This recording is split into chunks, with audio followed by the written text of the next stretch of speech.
What's going on, guys? I'm Chris and welcome back to another video. Today I'm giving you my review of the long-anticipated Top Gun Maverick, the sequel to the original Top Gun from 1986. Before I give you guys my thoughts on this movie, make sure to hit the like button, comment down below your thoughts or your expectations on Top Gun Maverick if you have not yet seen it, and make sure to subscribe to that notification bell so you don't miss out on any future reviews like this one. So Top Gun Maverick has us almost 40 years after the original film came out. You've got Tom Cruise returning as Maverick, but does it live up to the hype? Is it as good as the first?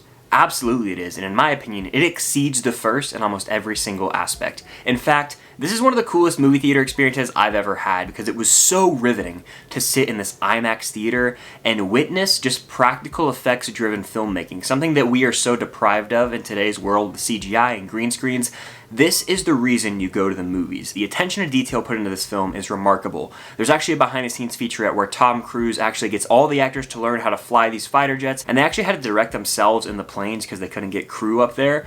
It is remarkable when you see the final product on screen because honestly, I saw this movie in IMAX and it feels like you are in the cockpit flying these planes with the crew. There's multiple moments where I was on the edge of my seat, my palms started to get sweaty, and I was just riveted by these scenes of Tom Cruise or a different pilot going through a canyon, going around sharp turns, just getting into these high intense G-force situations. I think this movie should win the Oscar for sound because it was one of the loudest movies I've seen in theaters, but it sounded so realistic the way these jets would just go It made me feel like a 5-year-old kid playing with a toy when I was watching it. In fact, I was coming down from the adrenaline rush moments after this movie ended, and it still had a long-lasting impact on me. Now, aside from the cool visuals and the fact that the movie looks so realistic, Tom Cruise is one of the biggest movie stars of all time, and he can carry just about any movie he's in because he kills it here. He gives a great performance. It almost drove me to tears at times. He has that great witty humor about him, but he's also just the biggest action star of my life, I'm comfortable saying. And when it comes to the actual story of this movie, it's vastly improved from the first because it's basically a story about redemption in many ways and forgiveness, as Tom Cruise is playing Maverick and Goose's son, played by Miles Teller, in this movie,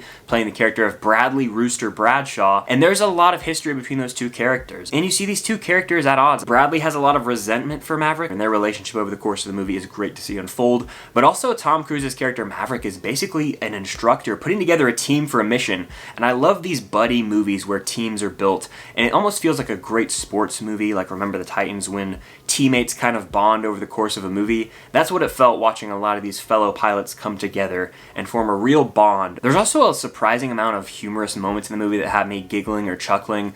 It's just that witty humor that Tom Cruise can deliver so well. It made me laugh, and the audience I was seeing the movie with laughed out loud as well. The action, again, I cannot touch on enough because it is so freaking great. It'll put you right on the edge of your seat. It'll make you feel like you're in the sky with these fighter jets, and it's just something that we don't see much. It's truly a spectacle, and I highly recommend that you guys see this movie on the biggest screen possible with the loudest sound possible because it will pay off in the end. And with any movie that's a sequel to a beloved like 80s or 70s film, there's going to be a lot of callbacks, and this movie had quite a few that were really meaningful. I went and rewatched Top Gun right after I watched this movie, and there was quite a few callbacks, whether that's the way the plot unfolded or certain shots that were reminiscent of shots from the original Top Gun. But there's one scene in particular that I will not say anything about just in case you haven't seen it that really does pull on the heartstrings. It was very charming but bittersweet in a way, and if you guys have seen the movie, you'll know exactly what I'm talking about. But that scene had a lot of people tearing up, and I definitely felt myself on the verge of tears for sure because it was just such a sentimental moment and a really special callback to the original Top Gun. It was an extremely well-written, well-done scene, and you'll know exactly what I'm talking about when you see the movie. I didn't expect to be this invested in Top Gun Maverick because I'm not a diehard Top Gun fan. I think that original movie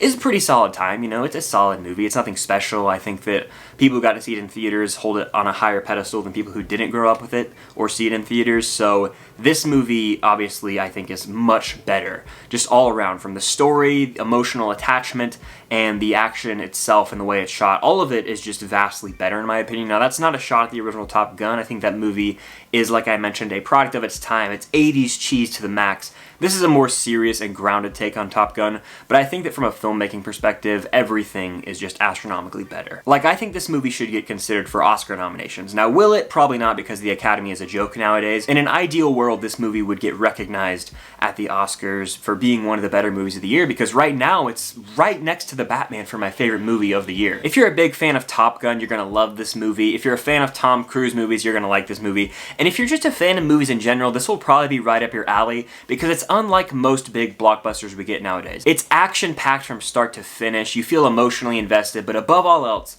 it has a ton of heart, and it will emotionally move you by the time the credits roll. The soundtrack slaps. You've got a song by Lady Gaga, and of course I won't say what, but there might be a callback to a certain song from that original movie, and everything just comes together so well to create a perfect sequel in my opinion. I honestly can't find any flaws with this movie. I've been thinking about it for about 2 days since I first watched it, and I definitely want to see this one again on the big screen, but honestly, this is the reason you go to the movies. It's a summer blockbuster, big screen spectacle that will make you feel all different kinds of emotions. See this one with your friends, see this one with your family. You're not going to want to miss it on the big screen, and honestly, as of right now, it's like a 5 out of 5 movie for me. Now that could change on rewatch, but I can't pinpoint a singular flaw. It is a beautiful movie, and I never thought I'd be saying this, but Top Gun Maverick is a 5 out of 5. So that's going to do it for my review of Top Gun Maverick. I have a lot more to say probably, but I'll talk about this movie more when it comes out or on live streams during the summer.